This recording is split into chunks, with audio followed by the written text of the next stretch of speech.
Hey guys, hope everybody's having a good day out there today, and really appreciate you guys taking some time to watch the video. Man, I'm just really grateful for everybody out there that's subscribing to the channel and watching these videos. And if you haven't subscribed to the channel, I'd like to invite you to do so. Just hit that subscribe button, and if you like the videos, hit the like button, because that really helps the video get out there to more people. And today what I'm going to do is I want to give you guys what I consider the three of the most important rules in bass fishing. And there's hundreds of rules in bass fishing. We could write a book on bass fishing rules, but the three that I want to talk about are the ones that I really feel if you sort of embrace them and have an understanding of it, it's going to help you catch more fish, and it's going to help you have more consistent success on the lake. So I'm going to go over the three right here. So the first one I want to talk about is don't leave biting fish to go look for fish. And there's some exceptions to this rule for some part, but what I'm talking about is if you've got an area, I'm not really talking about a pattern here. If you've got an area, say you've got a long stretch of bank, or you've got a series of some points, or you've got a big grass bed, or whatever the cover may be, if you have fish that are biting, regardless of the size, a lot of times, as long as they're decent sized fish and they're not just non-keepers, but if you're catching some decent sized fish and the action's pretty consistent, don't leave those fish to go find other fish, because normally what happens if you're on an area that you've got these fish fired up and biting, there's something exceptional about that area. There's something that's the conditions are right, the area is set up right for how you're fishing and what you're doing in that particular area.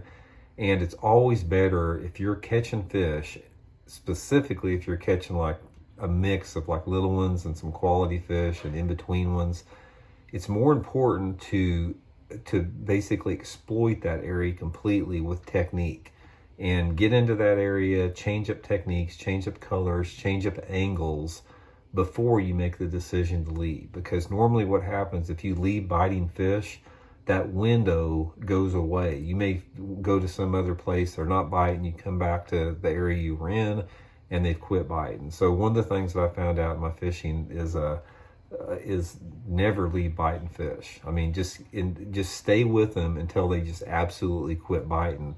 And a lot of times, if I've got an area where I've caught 5, 10, 15, 20 fish like that, and the bite is pretty consistent, I will not leave that area until I feel that I've exhausted all of the options that I have to catch those bass in the area. Now, if I go through different options, if I come through them with different baits, different angles, and I'm still not catching them, then I'll make a move. But make your technique adjustment before changing areas. Second rule of bass fishing I want to talk to you guys about, and this is a pretty in-depth one. This is one we'll probably talk about more in depth at a later time, is you have to learn to trust your feelings, your instincts, your intuition, your gut on the water. There's an aspect of natural intelligence that all of us have that is unique to ourselves, and you have to trust that instinct on the water to lead you in the right direction. And how you do this, I'll give you sort of an oversimplification of it, is say you're deciding about making a run or changing up areas, or you can't decide really you want to go, how you want to fish starting out the day. Take some time to pay attention to how it feels internally inside of you when you think about making a decision. Say, for example, you are out on the water in the morning, you said, okay, do I need to stay close here and fish close around where I'm taking off because ABC is going to work and I can do this in this area? Or maybe I need to run way down the lake and I need to get into an area where there's not many people fishing. Think about this stuff. Run the options over in your mind. If you may have several different options of how you want to fish. Run those options over in your mind. Pay attention to how it feels if you want to make that decision. It's like, how does it feel? Does it feel like it's the right thing to do to make a long run? Does it feel good for you to think you want to stay close? But don't like intellectualize it. Don't like think about it in terms of just conditional things. Think about it in terms of how it makes you feel internally.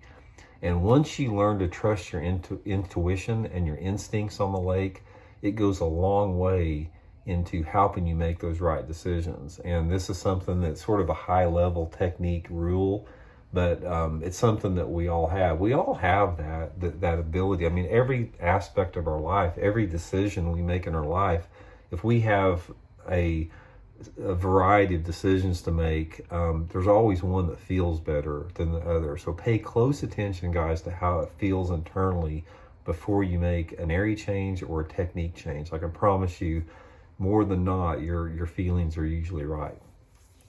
So the third one I want to talk about, the third rule, is do not overestimate the area that you're fishing. I see a lot of people make this mistake, is they get into an area and they may be catching a few fish and they just stay with it and stay with it and stay with it, even when it's not working. And one of the rules in bass fishing that you have to do is you have to learn to gauge potential of an area. You have to learn to correctly assess the potential that area has, because one of the things that comes with experience is you're able to judge the potential, how productive, how good an area is, simply by surveying the area. You're surveying the cover, surveying the part of the lake that it lays in, how it's laid out, what's above the water, what's underwater, how much pressure the area is getting in. And once you become a more skilled angler, you can read that area and you can judge potential pretty quick. But one of the biggest mistakes I see a lot of guys starting out is they tend to overestimate the area they got. Say for example, they pull up on a stretch of bank and they fish down to a quarter of a mile and they catch three good fish, like 3-4 pound fish. They may be married to that bank. They may be committed, saying, man, there's big ones here. I know they're here. I'm going to stay with it. But you have to analyze what is the potential for more than that. Did you catch those 3 fish? Were there 3 or 4 pieces of cover on that bank, and did you catch them on those pieces of cover, or was there 2 or 3 rock transitions on the bank, and were they right on those rock transitions? Some areas have more potential than others, so pay close attention that you don't overestimate how good your area is. And I'll give you one little tip here to help you do that. The areas that you tend to overestimate and make the mistake in overestimation are a couple of different things. Number one, if you have an area that's getting a lot of fishing pressure, I don't care how many fish that you may have caught on it, don't overestimate the fact that fishing pressure can degrade that area quickly. Number two is the type of cover.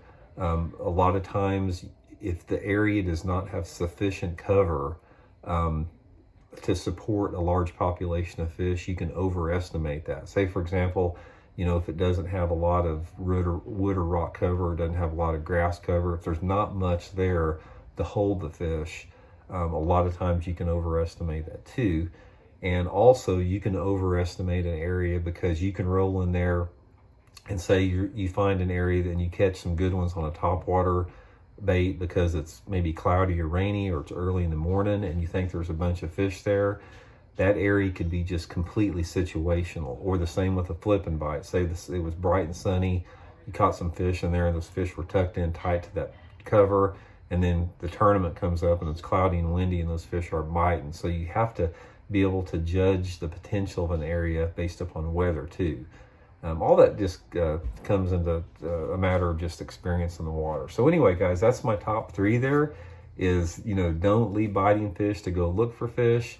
Trust your instincts and don't overestimate the area that you have. And if you learn to sort of wrap your mind around those 3 things, it'll help out. But we'll talk about a lot more. There's a lot more rules in fishing, but those are 3 big ones right there. So anyway, guys, thanks for tuning in. Much appreciated. We'll see you guys later.